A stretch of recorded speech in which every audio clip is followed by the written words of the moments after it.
নমস্কার বন্ধুরা, চম্পাস কিচেনে সবাইকে স্বাগত জানাই। আজকের রেসিপি হচ্ছে টক ঝাল মিষ্টি কামরাঙ্গা মাখা।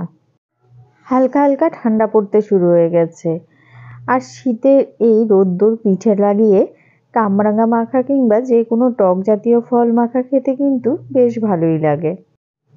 রিক আবার কোনো ফলই খেতে চায় না, ওর জন্যই এই ব্যবস্থা করলাম।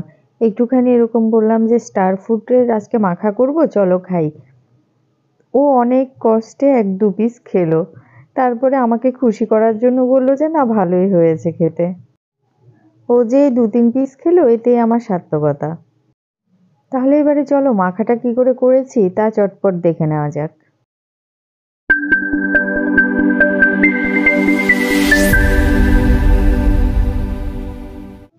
এখানে আমি মোটামুটি 250 গ্রাম স্টার ফ্রুট বা কামরাঙ্গা নিয়ে নিয়েছি। কামরাঙ্গাগুলোকে ভালো করে ধুয়ে জল ঝরিয়ে নিয়েছি।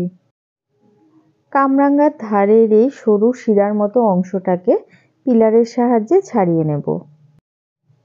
এই পাটটা অবশ্যই ছাড়িয়ে নেবে, না হলে কিন্তু আবার কামরাঙ্গাটা খেতে তেতো লাগবে।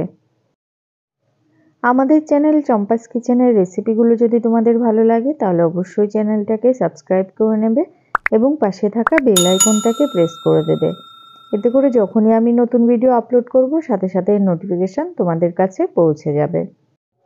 কামরাঙ্গার চারধারের শিরাগুলো ফেলে দিয়েছি।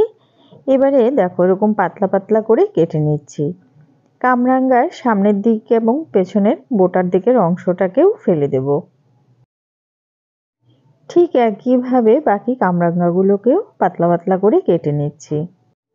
কামরাঙ্গা কেনার সময় একটু কাঁচা পাকা দেখে নেবে। কাঁচাগুলো কিন্তু ভীষণই টক হয়, আর একটু পাকা পাকা হলে মাখাটা খেতে বেশ ভালো লাগে।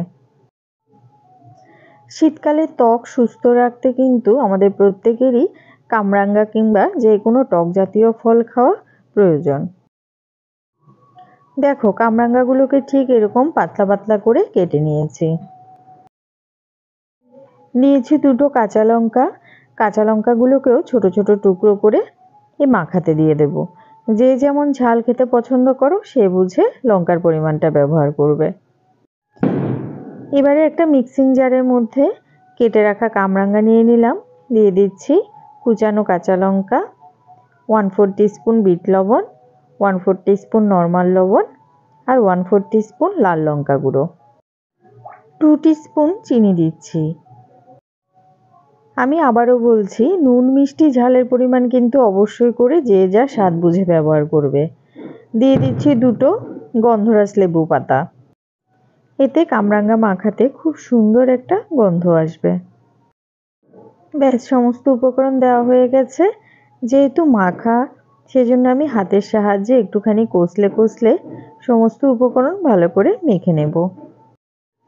এই মাখামাখির কাজটা হাত দিয়ে করলেই না বেশি ভালো হয়। মশলাগুলো যেমন কামরাঙ্গার ভেতরে ঢুকবে, তেমনি কামরাঙ্গা থেকেও কিন্তু বেশ খানিকটা জুস বেরিয়ে আসবে। আর এই মাখাতে জুসটা খেতেই কিন্তু আমার বেশি ভালো লাগে। তো কামরাঙ্গা মাখা সার্ভ করার জন্য একদম রেডি। আমি এক টুকরো খেয়ে দেখছি নুন ঝাল মিষ্টির পরিমাণটা ঠিক আছে কিনা। না, সব কিছুর পরিমাণ ঠিকই আছে, আর খেতেও বেশ সুস্বাদু হয়েছে। কামরাঙ্গা মাখার এই রেসিপিটা তোমাদের কেমন লাগলো অবশ্যই কমেন্ট করে জানাবে। ভালো লাগলে লাইক করবে, আর তোমার বন্ধুদের সাথে ভিডিওটাকে শেয়ার করতে কিন্তু একদম ভুলবে না। এত সুন্দর কামরাঙ্গা মাখা কিন্তু ঘরে বসে খাবো না, ছাদে রোদ তাপাতে তাপাতে খাবো। ছেলের এখন পরীক্ষা চলছে, আজকে স্কুল বন্ধ, তাই ভাবছি দুজনে ছাদে গিয়ে রোদে বসে বসেই মাখাটা খাবো। তাহলে চলো আমরা কামরাঙ্গা মাখা খেতে থাকি। আর আজকের ভিডিওটা এখানেই শেষ করছি। সবাই ভালো থেকো, সুস্থ থেকো। পরের ভিডিওতে আবার দেখা হবে।